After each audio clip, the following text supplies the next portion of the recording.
Hello, and welcome back to my second ever Pokemon challenge.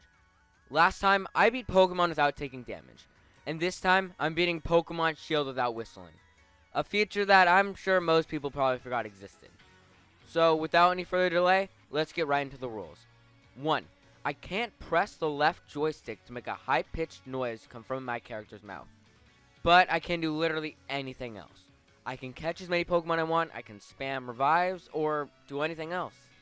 But with the very challenging rules out of the way, let's get right into the challenge. I started by picking my character and naming her Viperia.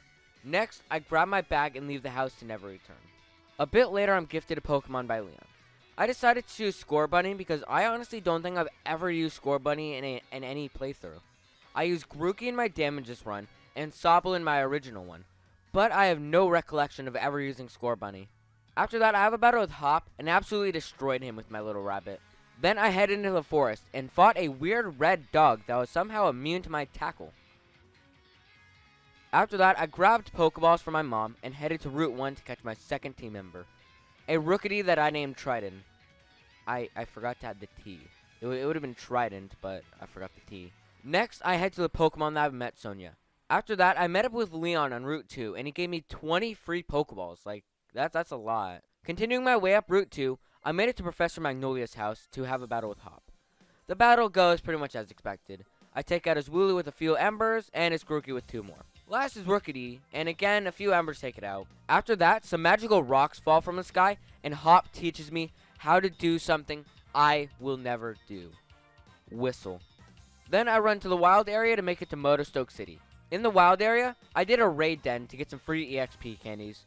And on my first one, I actually took too long to beat the Choodle that I actually somehow lost the raid.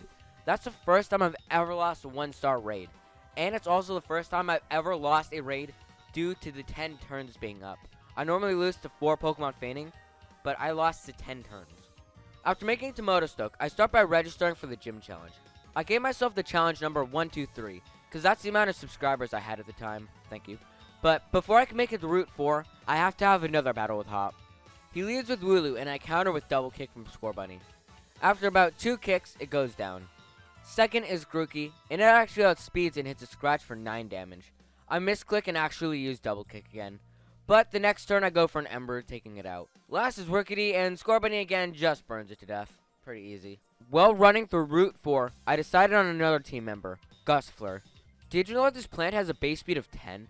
It's apparently the 7th slowest Pokemon ever, even behind Slowpoke, who literally has slow in the name. With that fun fact out of the way, I beat up a few trainers and made it to Gather Cave. After dodging as many people as I could, I came across Speed. He started with Solosis, but my Embers only did about a third of its health. But a crit confusion brought me down to exactly 2 HP. Next turn, it took Score Bunny down, so I sent in Rookity. One Power Trip only does about a quarter HP, whereas the Solosis' confusion does 27. I do eventually manage to take it out, so next is Gothita. It takes out Rookity, so I send in Gossifleur to Rapid Spin and raise speed. But eventually, it also takes Gossifleur out. So I decided to do a little more grinding. During the grind, Score Bunny evolves, which is pretty cool. Nothing else to say about it. But after doing a bit more, I challenge Speed again.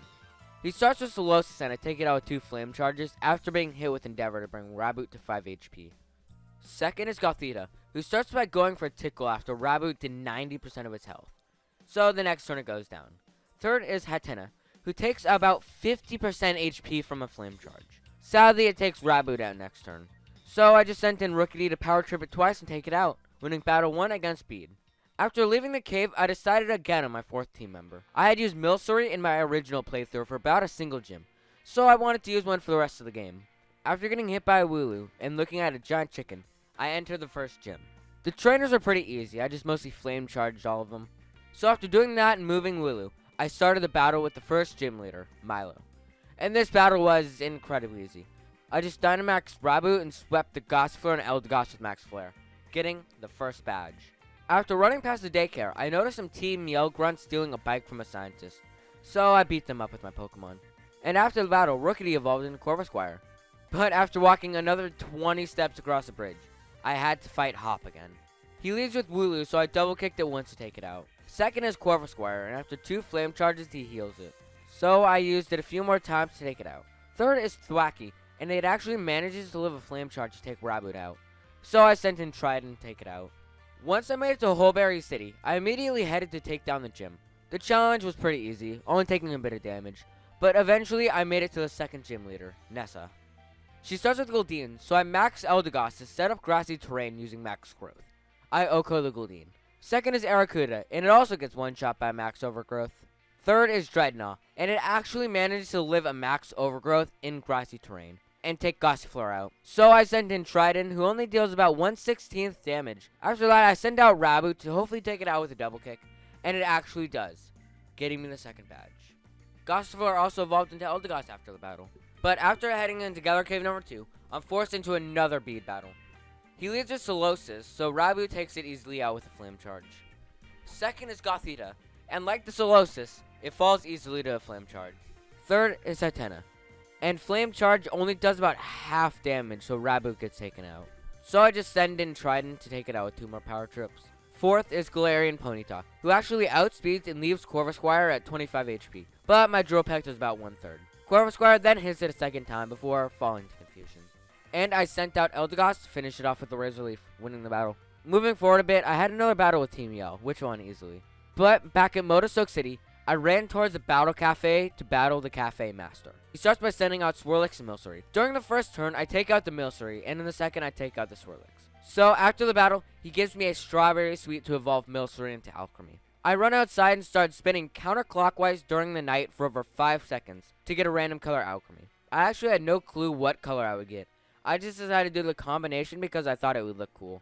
After getting Alchemy, I went to sleep in the Budew Inn. But before I could do that, I had to battle Marnie. She leads with Krogunk and I counter with Raboot.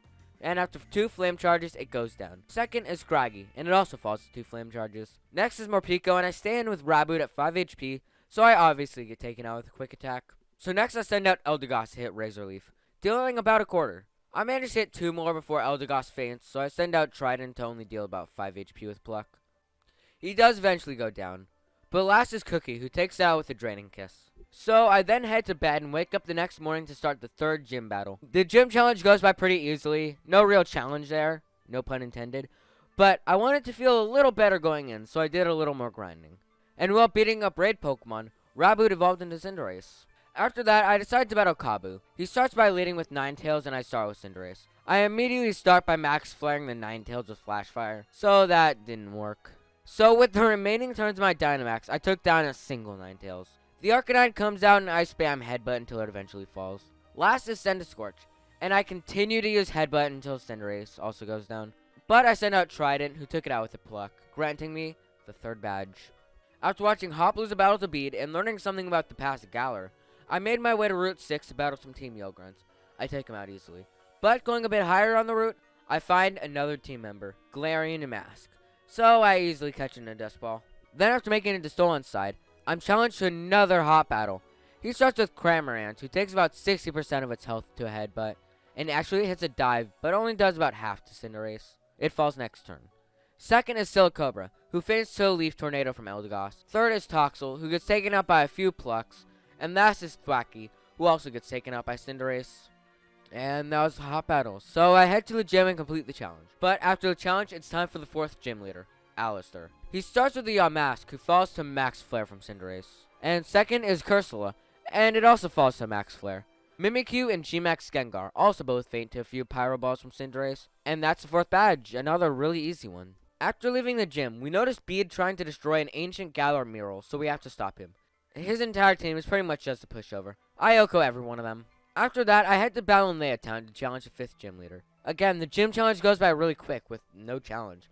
So it's time for the 5th gym leader, Opal. She starts by sending out Weezing, who takes up all my Dynamax turns because I wanted to stack up my attack with Max Knuckle. Second is Togekiss, who quickly falls to Pyro Ball. The next, Mawile and Alchemy fall in the same fashion to Togekiss.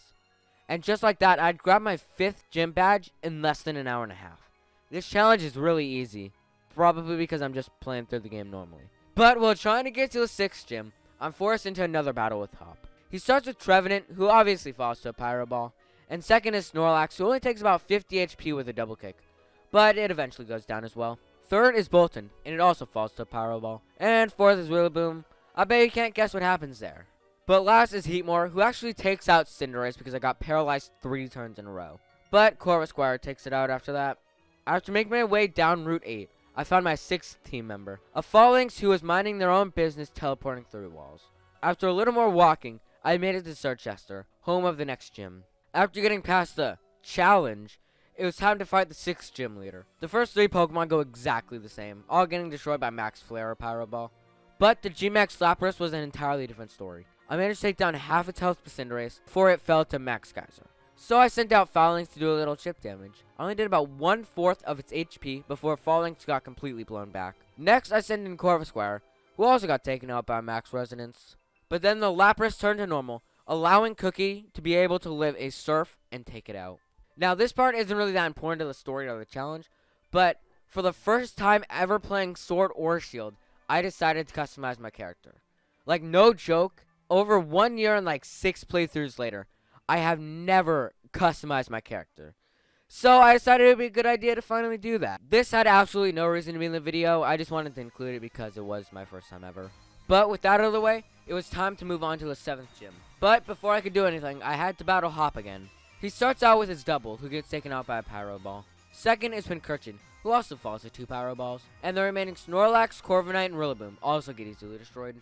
And after the battle, Corvusquire actually evolved into Corviknight, which was nice. But it's now time to head to the 7th gym. Along the way, I have to fight a few Team Yell Grunts who go by easily. And then Marnie. She starts out with a Liepard who gets Sucker Punched before falling to Cinderace. Second is Toxicroak, who avoids a Pyro Ball to take down Cinderace. So I send in Corviknight to finish it off. Third is Morpeko, so I swap into Yamask to predict the Spark. But it goes for Crunch, knocking me out. So next is Phalanx, who does most of its health in a single first impression. And the Morpeko gets taken out next turn. Last is Scrafty, and I kept in Phalanx to deal a lot of damage. Eventually, Phalanx did fall, but Alchemy came out and swept the Scrafty, winning the battle. So I had to Spike Move and take on the gym challenge. It goes by pretty easily, swept most of the grunts, no real challenge. But before I take on the gym leader, I decided to evolve Yamask. So I went to the wild area and took about 49 HP and headed under the rock in the Dusty Bowl. But it's now time for the 7th gym leader. He starts by sending out Scrafty, so I send out Cinderace. I start by going for a Pyro Ball, but I get faked out first turn. The next 2 turns, I just straight up miss Pyro Ball. And on the 3rd turn, I deal less than half of its HP. Eventually, I do manage to take it down, so he sends in Malamar, who just gets obliterated by first impression. There's Obstagoon, and I predicted it would go for Obstruct, so I used No Retreat. I predicted right and got a +1 boost on everything. Eventually, I do manage to take the Obstagoon down, but I was at 1 HP. Since I was low, the Skunk Tank didn't stand a chance. I easily O-coded with a full-powered reversal. So, next was the final gym. The challenge goes by kinda easily, but the gym battle was an entirely different story. Raihan starts with Flygon and Gigalith, and I lead with Alchemy and Cinderace. It starts out good by burning the Gigalith and hitting a devastating Dazzling Gleam with Alchemy. Next turn, Flygon takes that Alchemy, so I switch to Eldegoss. After that, I try to take on the Flygon, but it ends up living and taking out Cinderace. But Eldegoss was able to take out the Gigalith. Next turn, I send in Corviknight, who took out Flygon with a Drill Peck. So Raihan sent out his dreaded G-Max Duraludon. One of Corviknight's Drill Pecks only did about 1/10 of its HP, and next turn, Trident did fall to Max Rockfall. So I replaced him with Runerigus. Just like the prior turn, Eldegon faints due to Sandstorm. So I maxed Phalanx to build up attack using Max Knuckle, but I got paralyzed. Luckily, the turn after that, I didn't get fully paralyzed, so I managed to take out the Duraludon. But next turn, the Sandaconda took out Runerigus, and I also got fully paralyzed again. So I used a Revive on Cinderace. Phalanx sadly fell the next turn. So it was up to Cinderace to finish it off. I landed a headbutt that happens to flinch, so next turn I go for a double kick, hoping to finish it off. But it lives out literally 1 and takes Cinderace out. Had I not been paralyzed 5 out of the 8 turns, I probably would have won. So it's back to grinding. After getting Cinderace to a little higher level, I take on the gym again. It starts roughly the same, taking out Flygon and Gigalith while Eldegoss and Cinderace fainted. So it's on to the Duraludon and Sandaconda. I start by Dynamaxing Phalanx to build up Max Knuckles to hopefully take out the Duraludon. The Duraludon starts by taking out Corviknight with Max Rockfall, but I deal about 1/3 of Duraludon's health. Next turn I send in Alchemy, who immediately dies to Max Steel Spike, and Phalanx gets fully paralyzed. But next turn, Phalanx manages to hit a Max Knuckle to take Duraludon out. So all that's left is a Sandaconda. It starts by using Earth Power to take out Runerigus, while I use No Retreat on Phalanx. And eventually, with a bit of potion spamming, I do manage to take out the Sandaconda, winning the 8th and final badge. So it's time to travel to Winden and take on the Champions Cup. I run past Route 10 and make it to the Poké Center. But this part's a little sad. As I was recording the next hour and a half of gameplay, my computer decided it would be funny to randomly crash. It just like froze while I was recording. So that made me lose an hour and a half. Hour and a half of the footage. And I did a lot in that time. Like, a lot. In that time, I beat Hop, Marnie, Oleana, Bede, and Nessa in the finals. And I saved afterwards, so I can't go back to it. I'm not willing to restart the entire challenge just to get that footage because it was pretty easy anyway. But it still hurts knowing that I lost that long of footage. But I wanted to complete the challenge, so I decided to continue after Nessa. So it was on to the Alistar Battle. He lives with Dusknoir, and I start with Alchemy. The reason I sent out Alchemy was because I totally forgot I was playing a shield. I thought I was going to battle B. But either way, I barely managed to take out the Dusknoir with Alchemy. So he sends out Chandelure, and I send out Runerigus. And with the Chandelure, he goes for a Shadow Ball into Ghost type. But miraculously somehow, Runerigus happens to take it at full health with 12 HP to spare. Chandelure has 145 base special. And we were 2 levels lower. I have no clue how he lived. Next turn, he sends out Poltergeist, who sadly falls to Runerigus. So I swap for Trident, who maxes and hits a Max Darkness to take it out.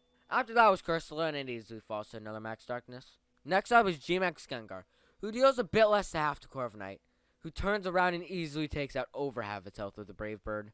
But next turn, Corviknight goes down to Max Phantasm. So Cinderace goes in and hits a Power Ball to finish it off, beating Alistar. Immediately after, I run back in to challenge Raihan. This time he leaves a Torkoal and I use Alchemy. I use my first turn to swap into Runerigus, only to get hit by a Yawn and a Solar Beam. So we go down easily. So Cinderace comes down, also gets put to sleep by the Fire Turtle. Again, we go down. Next, I send in Corviknight, only deal about a quarter of its health before I swap into Phalanx to take a Lava Plume. But after that, I hit a devastating close combat to take it out. But the Turtonator, Goodra, and Flygon all fell to the hands of the Fairy Cake because they were dragons. But after that was Duraludon, so I sent in Corviknight to easily deal some good damage. But I only do an 1/8 each hit, so Corviknight faints. But not before Duraludon loses its max. But next turn I maxed Alchemy just to die on the first turn because it hit an Iron Head. So I sent in Eldegoss to revive Cinderace, who easily finishes it off. So, now it's time for the champion battle. But before I get the chance, the chairman starts talking about awakening a deadly Pokemon. So we have to postpone the match to stop it. And for the next 20 minutes, I played an intense game of soccer with Chairman Rose. My Cinderace won, obviously. And started to battle the legendary Pokemon Eternatus. The Eternatus battle was pretty easy. I only ended up losing like half my team. But since Eternatus is a sore loser, it flew a few hundred feet in the air and came back with 1,125 base stats, which is 435 more than it had started with. So me and Hop have to summon the legendary dogs. After we do that, the Eternamax Eternatus battle goes back pretty smoothly. I didn't even take any damage. But it's now on to the real champion battle. Leon starts off with Aegislash, so I lead with Cinderace. The first turn, I start by giving my Pokemon an Oran Berry, because I figured it would start out using King Shield. I predicted right and took it down in the next few turns. Second was Haxorus, so I immediately sent out Alchemy, who just died to an Iron Tail. So I just swapped into Corviknight, who lived in Outrage, and hit Haxorus with 2 Brave Birds before going down. So Cinderace came back in to finish it off. Next was Inteleon, so I swapped into Eldegoss to finish it off in 2 attacks. Fourth was Dragapult, and I used Eldegoss's life to revive Alchemy. After tanking a Flamethrower and a Shadow Ball, Alchemy finishes off the Dragapult with the Dazzling Gleam. Fifth is Misarime, who easily gets OHKO'd by Cinderace. But it's now on to Leon's final Pokemon, Charizard. I decided to swap into Phalanx to waste its max turns, so I used Endure to ensure that I would live the oncoming max airstream. Sadly, Phalanx dies after that, so I send in Cinderace to revive some and use up the final turn of Charizard's max. After that, I decided to swap into Cookie to revive Corviknight so I could have some Pokemon remaining. After Alchemy goes down, I sent in Runerigus, who barely lives a Fire Blast, and hits Charizard for barely anything. So after Runerigus fell, I send out Cinderace and aim to just deal a little chip damage with Headbutt. But Charizard actually outspeeds and takes out Cinderace. Next turn, I send in Corviknight and use my Dynamax to barely not take out Charizard. So after reviving Runerigus, Corviknight fell to an Air Slash. So I send out Runerigus, and with one final Shadow Claw, I defeat the Charizard, ending the Whistleless Challenge. Okay, So this run wasn't difficult in the slightest. It was practically a normal playthrough. But I wanted to do it anyways, so I did. It's actually kind of fun. The next challenge I decided to do will be a lot tougher than this. Maybe not damage as tough, but way harder than this. But I don't really have much to say since the challenge wasn't that hard. But thank you so much for watching this far. And if you haven't yet subscribed, make sure to do it. Thank you, and I'll see you in the next video.